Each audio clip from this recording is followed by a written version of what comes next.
Hey everyone, welcome to my channel Discover Study with your Political Science mentor प्रीति बोरा। दोस्तों आज मैं आपको कराने जा रही हूँ lesson number 20 of political science factual revision. यानी कि क्या मैं आपको कराती हूँ, देखो रोज़ सुबह जो भी नए स्टूडेंट है वो सुन लो कि रोज़ सुबह मैं 6 बजे आपको एक फैक्चुअल आपको वीडियो निकालती हूँ, जिसमें मैं क्या करती हूँ कि देखो सारे एग्जाम से रिलेटेड जो भी इंपॉर्टेंट पॉलिटिकल साइंस से फैक्ट्स आते हैं, ठीक है, वो मैं आपको टॉपिक वाइज कराती हूँ। जैसे कि लेसन 1 से लेकर 5 तक आपका पॉलिटिकल थ्योरी है। अभी फिलहाल मैं आपको बता देती हूँ कि अभी फिलहाल आपके इंटरनेशनल रिलेशंस के इंपॉर्टेंट फैक्ट्स चल रहे हैं, जो कि सारे एग्जाम जैसे कि UGC net, JRF, PGT, TGT, JNU entrance हो गई, असिस्टेंट प्रोफेसर की एंट्रेंस, पीएचडी एंट्रेंस, कोई भी एग्जाम होता है पॉलिटिकल साइंस से रिलेटेड, स्टेट का सेट का एग्जाम हो गया, स्टेट का पीजीटी हो गया, वो सारे के लिए ये इंपॉर्टेंट होता है। क्योंकि देखो आप कभी भी आपको अच्छा स्कोर करना है तो आपको कंसेप्ट और फैक्चुअल दोनों नॉलेज होनी चाहिए, राइट। तो वीडियो स्टार्ट करने से पहले एज यूजुअल वीडियो को लाइक ज़रूर कर लेना और शेयर करके आया करो यार, प्लीज़ शेयर कर दिया करो। वीडियो देखने के बाद अगर आपको लगता है कि यार ये इंपॉर्टेंट फैक्ट है एंड मैम बहुत मेहनत कर रही हैं, सो आपका शेयर करना बनता है। कमेंट ज़रूर किया करो और कमेंट में ना मैं आपसे क्वेश्चंस पूछती हूँ, तो प्लीज़ उस क्वेश्चन का ना मुझे आंसर ज़रूर दिया करो, क्योंकि फिर आप पता चल जाएगा ना कि यार आप लोगों की भी प्रैक्टिस होगी। फैक्ट तो ऐसे याद होते हैं। चलो आज का पहला तथ्य फैक्ट ये है कि दिसंबर 2010 में साउथ अफ्रीका ने ब्रिक्स को ज्वाइन किया था। आपको पता है ब्रिक्स की एक समिट है। एक बार ना इस तरीके से ये गारिटेनबर्ग समिट, ठीक है, ये गारिटेनबर्ग समिट इस तरीके से बोला था कि किससे रिलेटेड है, राइट। इस तरीके से क्वेश्चन आया था, तो फिर वो थी आपकी ब्रिक्स से रिलेटेड, राइट। नेक्स्ट है आपका ये यूरोपियन यूनियन को नोबेल प्राइज कब मिला था। अगर आपसे कभी पूछे तो आप बोल देना कि 2012 में मिला था, 2012, राइट। नेक्स्ट, अफ्रीकन यूनियन कब आई थी, ठीक है, तो आपने बोलना है कि आपका जो ऑर्गेनाइजेशन ऑफ अफ्रीकन यूनिटी था पहले, उसको जब वो पूरा मतलब उसके जो एम्स एंड ऑब्जेक्टिव वगैरह पूरे हो गए, तो उसके बाद एक नया, आपको पता है अफ्रीकन जो कंट्रीज़ है वो 1960s वगैरह में जाके थोड़ी इंडिपेंडेंट हुई है। इंडिपेंडेंस के बाद उन्होंने बोला कि यार चलो अब हमारा इंडिपेंडेंस हो गया तो हमारा थोड़ा काम करने का तरीका डिफरेंट होगा, तो अफ्रीकन यूनियन क्रिएट हुई 1963 में। नेक्स्ट है कि अफ्रीकन यूनियन में कितने मेंबर्स हैं। ओके 54 मेंबर्स हैं। अच्छा मुझे बताओ अफ्रीकन कंट्रीज़ कितनी है, क्या ये भी 54 है, हाँ या ना, मुझे कमेंट सेक्शन में लिख के बताओ। अच्छा आपको पता है एससीओ, शांघाई कॉपरेशन ऑर्गेनाइजेशन, ठीक है, शांघाई कॉपरेशन ऑर्गेनाइजेशन की इंडिया को फुल मेंबरशिप कब मिली है, 2017। अच्छा और पाकिस्तान को कब मिली है, उनको भी 2017 में मिली है। अभी लेटेस्ट मेंबरशिप किसको मिली थी, ईरान को मिली है 2021 में। क्या इंडिया पहले एससीओ का मेंबर था, नहीं मेंबर नहीं था, बट ऑब्जर्वर जरूर था। तो मेरा क्वेश्चन आपसे आज ये है कि यार वो कौन से ईयर से ऑब्जर्वर है आपका, ठीक है। नेक्स्ट, शांघाई कॉपरेशन ऑर्गेनाइजेशन के हेडक्वार्टर्स कहाँ पे है। नाम इसका शांघाई से शुरू होता है, बट इसके हेडक्वार्टर्स बीजिंग में है, जो कि चाइना में है, राइट। ये इंपॉर्टेंट क्वेश्चन है, मैच द फॉलोइंग वगैरह में आता है, राइट, इस तरीके के क्वेश्चन। अच्छा शांघाई कॉपरेशन ऑर्गेनाइजेशन मैंने आपको बताया होगा कि आपके शांघाई 5 पहले थे, उसके बाद 1990s के अक्रॉस था, एंड उसके बाद 1999, 89, 98, 99 में था ये। उसके बाद एक छठा देश इनको ज्वाइन करता है, दैट इज उज्बेकिस्तान, तब बनता है आपका शांघाई कॉपरेशन ऑर्गेनाइजेशन। कब बनता है ये, 2001 में, ठीक है। आसियान के हेडक्वार्टर, ASEAN होना चाहिए था ये। आसियान के हेडक्वार्टर्स कहाँ पे है भाई, आसियान के हेडक्वार्टर्स हैं जकार्ता। जकार्ता कहाँ पे है आपका, इंडोनेशिया में। आसियान में 10 मेंबर कंट्रीज हैं, याद रखना। अगर मैं मैप वाइज देखूं इंडिया के बॉर्डर से चलते हुए, तो देखो म्यांमार, ठीक है, म्यांमार हो गया, थाईलैंड हो गया, लाओस, कंबोडिया एंड वियतनाम, ये 5 कंट्रीज।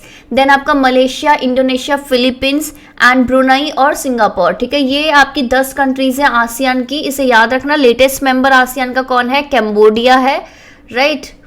नेक्स्ट, आसियान के जो हेडक्वार्टर्स है कहाँ पे है, ये तो आपने देख लिया जकार्ता में। आसियान कब आया था, आसियान आया था ASEAN, राइट, 1967 में। हेडक्वार्टर्स सार्क के कहाँ पे है, काठमांडू, ठीक है। सार्क कब आया था, 1985 में आया था, एंड हेडक्वार्टर्स उसके 1987 में इस्टेब्लिश हुए थे। अच्छा नाफ्टा आपका एक फ्री ट्रेड एग्रीमेंट का एग्जांपल है, north America free trade agreement. अब ये हट गया है, अब इसको मतलब ऐसे नॉर्थ अमेरिका, कनाडा, मैक्सिको, इस तरीके का फ्री ट्रेड एग्रीमेंट नया आया है, ये हट गया है, ठीक है। जो थर्ड वर्ल्ड टर्म है, ठीक है, ये जो टर्म है ना कि थर्ड वर्ल्ड, तीसरी दुनिया, ये जो टर्म है वो किसके द्वारा गढ़ा गया था, तो इसका नाम है आपका एल्फ्रेड सेवी, ठीक है। एल्फ्रेड सेवी ही वो लोग थे जिन्होंने थर्ड वर्ल्ड नामक शब्द जो है उसको गढ़ा था, ठीक है। आपका जो हेडक्वार्टर है economic commission of Asia and far east, वो कहाँ पे है, वो है बैंकॉक में। अच्छा, इकोनॉमिक, ये जो यूएन की इकोनॉमिक, ये जो यूएन एस्केप वगैरह वाली चीज़ें हैं ना, वो बहुत आती है कि उसके यूएन का जो इकोनॉमिक, ये जो कमीशन है एशिया एंड फार ईस्ट, आपका जैसे समझ लो बैंकॉक में है, ठीक है, that is in Thailand. Europe का पूछ लेंगे आपसे, अफ्रीका का पूछ लेंगे, नॉर्थ अमेरिका का पूछ लेंगे, इस तरीके से आपको सारे आने चाहिए। और आप कमेंट सेक्शन में मुझे लिख के बताओ कि ये सारी जगह कहाँ कहाँ पे हैं।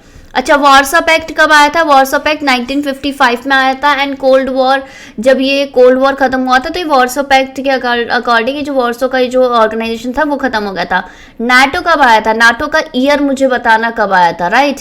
द पेरिस कॉन्फ्रेंस, ठीक है, एक पेरिस कॉन्फ्रेंस हुई थी किसमें, इंटरनेशनल इकोनॉमिक कॉरपोरेशन में, अंतर्राष्ट्रीय आर्थिक सहयोग में, कब हुई थी, 1976 में, राइट।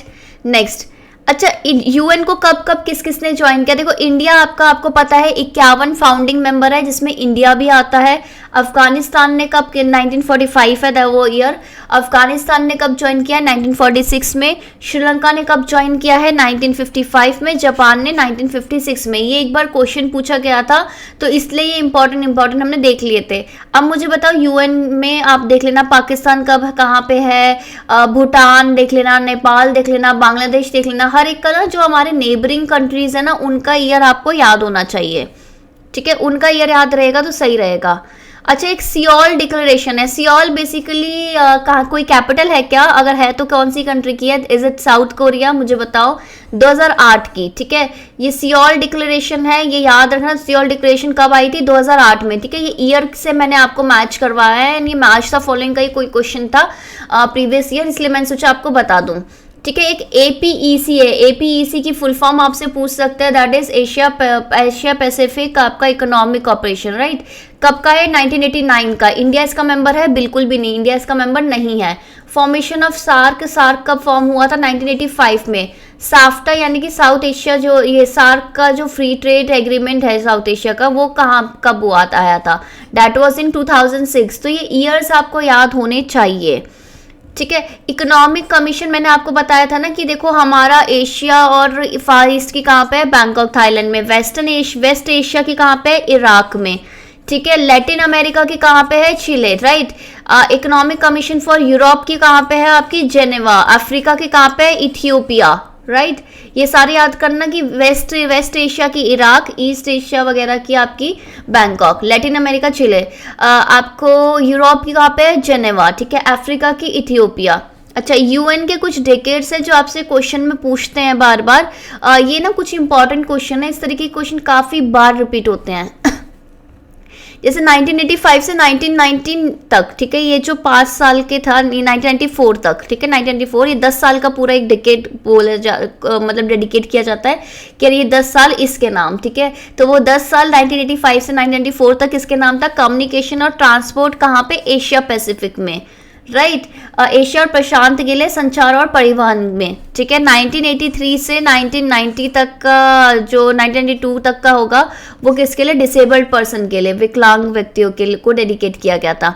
1991 से 2000 का क्या है, अगेंस्ट ड्रग अब्यूज, ठीक है, ड्रग नशीली दवाइयों के दुरुपयोग के खिलाफ था ये। 1990 से 1999 तक अंतर्राष्ट्रीय कानून यानी कि इंटरनेशनल लॉ से संबंधित था, right. Next, non alignment movement का आपको पता है, नॉन अलाइनमेंट मूवमेंट किससे रिलेटेड है, वो रिलेटेड है आपका थर्ड वर्ल्ड के अलायंस से, ठीक है। एमएस राजन बेसिकली काफ़ी ज़्यादा लिखते हैं नॉन अलाइनमेंट मूवमेंट के बारे में, ठीक है, उनके नॉन अलाइनमेंट है क्या इसके बारे में, तो कभी कभार एमएस राजन के बारे में आए किससे रिलेटेड है तो आप इजीली आंसर उसको कर सकते हो। अच्छा, ये बुक है देखो, non alignment and non alignment movement, ठीक है, ये दिस इज बुक। अप्पादुराई का क्या है, India's foreign policy and the relation, ठीक है, इंडिया की भारत की विदेश नीति और संबंध, ये भी बुक है। विलेटिस की है आपकी the non alignment movement the origin of the third world, ठीक है, ये भी बुक है, राइट। ये बुक्स इजीली है, याद रखना। राणा की बुक है आपकी the imperatives of the national, ये एनमिंट नहीं होना चाहिए था, ठीक है। नेक्स्ट है आपका वर्ल्ड बैंक कब आया था, वर्ल्ड बैंक आपका 1945 में आया था। मैंने आपको बताया था कि ब्रिटेन वुड्स एग्रीमेंट का ये पार्ट था, नेक्स्ट है कि United Nation Industrial Development Organization, UNIDO, UNIDO बोलते हैं इसको, यूनिडो की फुल फॉर्म भी आ सकती है क्योंकि यूनाइटेड नेशन के जो भी ऑर्गेनाइजेशन वगैरह होते हैं ना उनकी आपसे फुल फॉर्म पूछी जाती है, ठीक है। कब आया था ये? 1967 में आया है UNIDO. Organization for OPCW, organization for the prohibition of chemical weapons, ये 1997 का है, राइट। नेक्स्ट है वर्ल्ड ट्रेड ऑर्गेनाइजेशन, आपको पता है 1 जनवरी 1995 से रिलेटेड है। ये इंपॉर्टेंट ईयर्स है, इन्हें याद रखना, ठीक है। इतने सारे ईयर्स है, मैं सोच रही हूँ एक काम करते हैं, हम आज इतना ही करते हैं बिकॉज इतने सारे ये आपको फैक्चुअल डेटा नहीं याद हो पाएगा एक उसमें।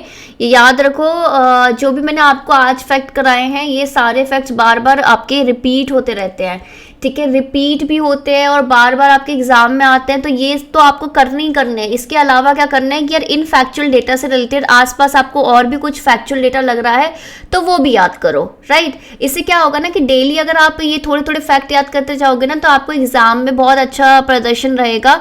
और प्लीज इस वीडियो को शेयर करना क्योंकि जितना आप शेयर करोगे उतनी वीडियोज आपको मिलेंगी, राइट। तो चलिए बाय बाय, टेक केयर, मैं कल मिलती हूँ आपसे नई वीडियो के साथ सुबह 6 बजे, okay. All the best for the exam.